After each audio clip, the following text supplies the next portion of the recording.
Class ninth का जो chapter है फंडामेंटल यूनिट्स ऑफ लाइफ, ये इसके नोट्स हैं। इसमें आपको ये सिर्फ नोट्स ही नहीं है बल्कि एनसीईआरटी के बहुत सारे जो क्वेश्चंस हैं उनके जो आंसर्स वगैरह हैं, ठीक है, वो भी इन्हीं के अंदर ही मिल जाएंगे आपको। ठीक है, तो जो फर्स्ट पेज है उस पे सेल्स के बारे में समझाया गया है। सेल के बाद जो है डिस्कवरी ऑफ सेल है, फिर सेल थ्योरी के बारे में बताया गया कि सेल थ्योरी जो है वो क्या है। जो सेकंड पेज है, सेकंड पेज में टाइप्स ऑफ ऑर्गेनिज्म, जैसे कि आपको पता है यूनिसेलुलर और मल्टीसेलुलर ऑर्गेनिजम्स होते हैं, उनके बीच में क्या डिफरेंस है, ठीक है, उसको लिखा गया है। और उसके बाद जो है जो सेल्स होते हैं उनके फंक्शंस क्या क्या हैं, या जो सेल्स होते हैं उसके पार्ट जो कंपोनेंट्स हैं वो क्या क्या हैं सेल्स के बारे में, ये सेकंड पेज पे बताया गया।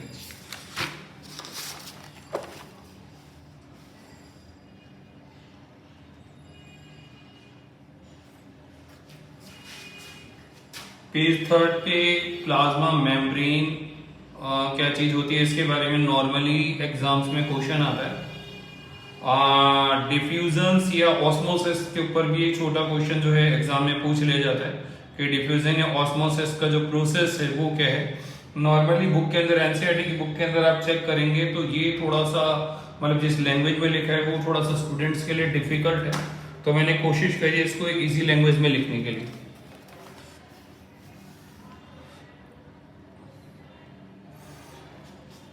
नेक्स्ट पेज पे जो है वो ऑस्मोसिस जो है वो तो कंटिन्यू है। इसके अलावा एंडोसाइटोसिस क्या होता है उसके बारे में समझाया गया है। सेल वॉल जो है वो क्या चीज होती है, जो सेल वॉल है वो क्या चीज होती है। सेल वॉल के ऊपर भी क्वेश्चंस आता है एग्जाम्स में, सेल वॉल के वगैरह में पूछते हैं कि हाँ भाई सेल वॉल या मतलब इसका कोई भी एमसीक्यू के कई क्वेश्चन जो है वो इस चैप्टर में से बनते हैं।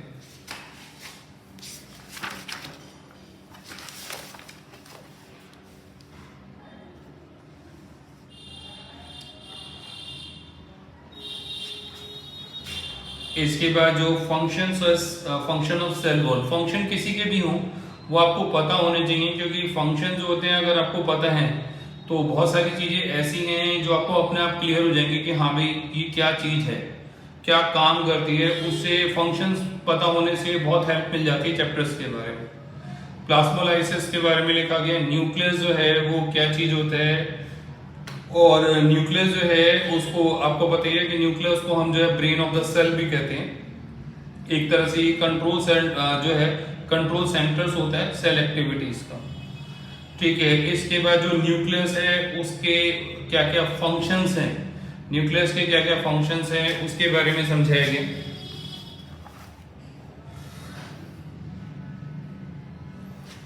ये फंक्शंस कंटिन्यू है। और उसके बाद जो डिफरेंस होता है प्रोकैरियोटिक सेल्स और यूकेरियोटिक सेल्स, इसके बारे में कई बार एग्जाम में आ जाता है, ठीक है। उसको समझाया गया कि भाई ये दोनों के बीच में जो डिफरेंस है वो क्या है, ठीक है। नोट्स मतलब कोशिश ये की गई है कि इस ढंग से बनाया जाए कि जिससे स्टूडेंट्स को आसानी हो इस चीज को समझने में, ठीक है। इसके बाद है साइटोप्लाज्म के बारे में कि साइटोप्लाज्म जो है वो क्या चीज होती है उसको समझाया गया।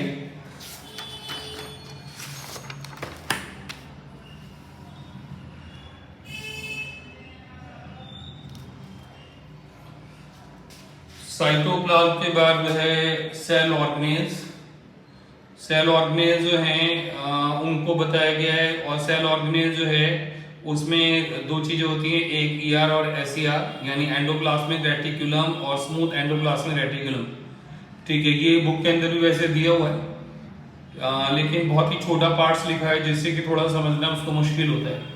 हाँ, बुक के अंदर जो है इसके फंक्शन नहीं दिए, जैसे ईआर के फंक्शन नहीं बता रखे बुक के अंदर की, ईआर जो है वो किस फंक्शंस को करता है ये जो है बुक के अंदर मिसिंग है कि ये जो है ईआर का वर्क क्या है।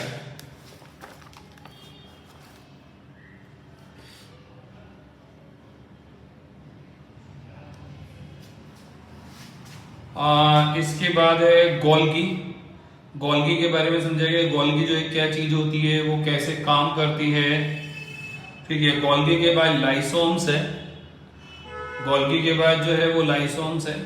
तो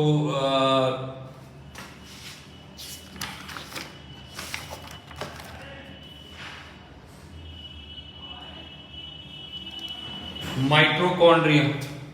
माइटोकॉन्ड्रिया जो है वो कई बार होता है, जैसे वो पूछ लेते हैं एमसीक्यू में, पूछ लेते हैं कि what is the power house of the cell, तो वो माइटोकॉन्ड्रिया है।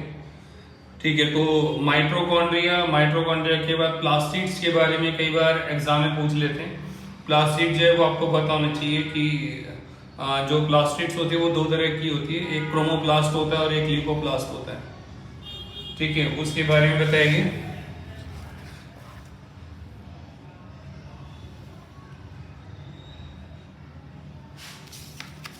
ये इसका लास्ट पेज है जिसमें वेकुलर्स और मोइसेस वगैरह जो है, सेल डिविजन्स कैसे होती है, ठीक है, उन सब के बारे में जो है इसके अंदर लिखा है। तो ये मैं समझता हूँ कि आपके लिए हेल्पफुल होंगे नोट्स।